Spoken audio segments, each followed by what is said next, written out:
Atos dos Apóstolos, capítulo 13.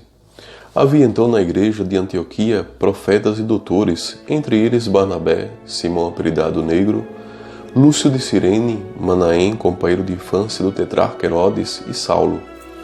Enquanto celebravam o culto do Senhor, depois de terem jejuado, disse-lhes o Espírito Santo: Separai-me Barnabé e Saulo para a obra a que os tenho destinado. Então, jejuando e orando, impuseram-lhe as mãos e os despediram. Enviados assim pelo Espírito Santo, foram a Seleucia e dali navegaram para a ilha de Chipre. Chegados a Salamina, pregavam a palavra de Deus nas sinagogas dos judeus.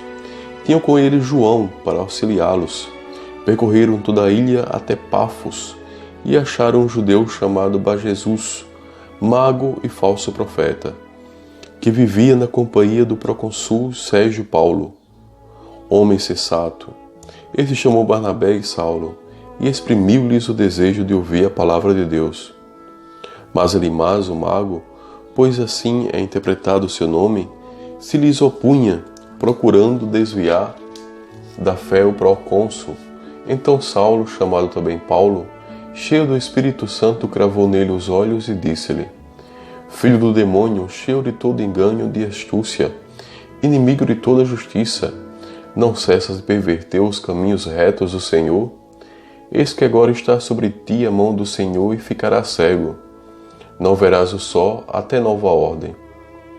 Caíram logo sobre ele a escuridão e as trevas, e andando a roda buscava quem lhe desse a mão. À vista desse prodígio, o procônsul abraçou a fé, admirando vivamente a doutrina do Senhor. Paulo e os seus companheiros navegaram de Pafos e chegaram a Perge, na Panfilha, de onde João, apartando-se deles, voltou para Jerusalém. Mas eles, deixando Perge, foram para Antioquia e Pisídia. Ali entraram em dia de sábado na sinagoga e sentaram-se. Depois da leitura da lei e dos profetas, mandaram-lhes dizer os chefes da sinagoga: Irmãos, se tendes alguma palavra de exortação ao povo, falai-a. Paulo levantou-se, fez um sinal com a mão e falou: Homens de Israel, e vós que temeis a Deus, ouvi. O Deus do povo de Israel escolheu nossos pais e exaltou este povo no tempo em que habitava na terra do Egito, de onde os tirou com o poder de seu braço. Por espaço de 40 anos alimentou-nos no deserto. Destruiu 7 nações na terra de Canaã e distribuiu-lhes por sorte aquela terra durante quase 450 anos. Em seguida lhes deu juízes até o profeta Samuel. Pediram então o rei e Deus lhes deu, por 40 anos, Saul, filho de Cis, da tribo de Benjamim. Depois Deus o rejeitou e mandou-lhes Davi como rei, de quem deu esse testemunho: Achei Davi, filho de Jessé, homem segundo o meu coração, que fará todas as minhas vontades. De sua descendência, conforme a promessa, Deus fez sair para Israel o Salvador Jesus. João tinha pregado desde antes de sua vinda o batismo do arrependimento a todo o povo de Israel. Terminando a sua carreira, dizia: Eu não sou aquele que vós pensais, mas após mim virá aquele de quem não sou digno de desaltar o calçado. Irmãos, filhos de Abraão e os que entre vós temem a Deus, a nós é que foi dirigida a mensagem de salvação. Com efeito, os habitantes de Jerusalém e os seus magistrados não conheceram Jesus, e sentenciando cumpriram os oráculos dos profetas, que cada sábado são lidos. Embora não achassem nele culpa alguma de morte, pediram a Pilatos que lhe tirasse a vida, depois de realizarem todas as coisas que dele estavam escritas.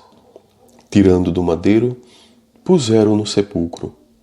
Mas Deus o ressuscitou dentre os mortos. Durante muitos dias apareceu àqueles que com ele subiram da Galiléia a Jerusalém, os quais até agora são testemunhas dele junto ao povo.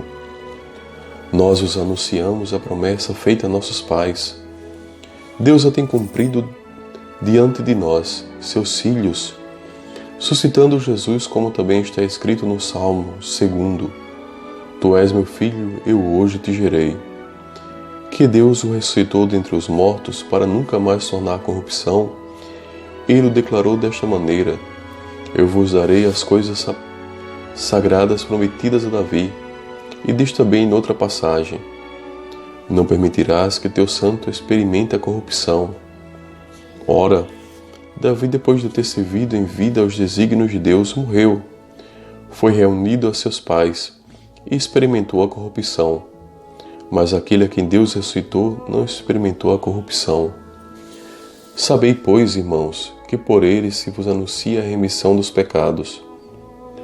Todo aquele que crê é justificado por ele de tudo aquilo que não pode ser pela lei de Moisés.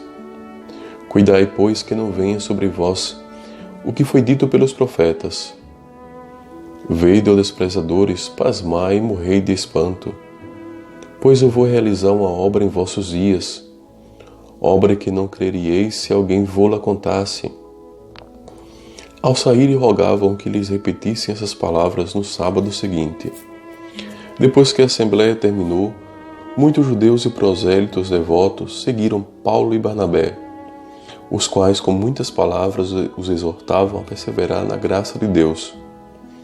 No sábado seguinte, afluiu quase toda a cidade para ouvir a palavra de Deus.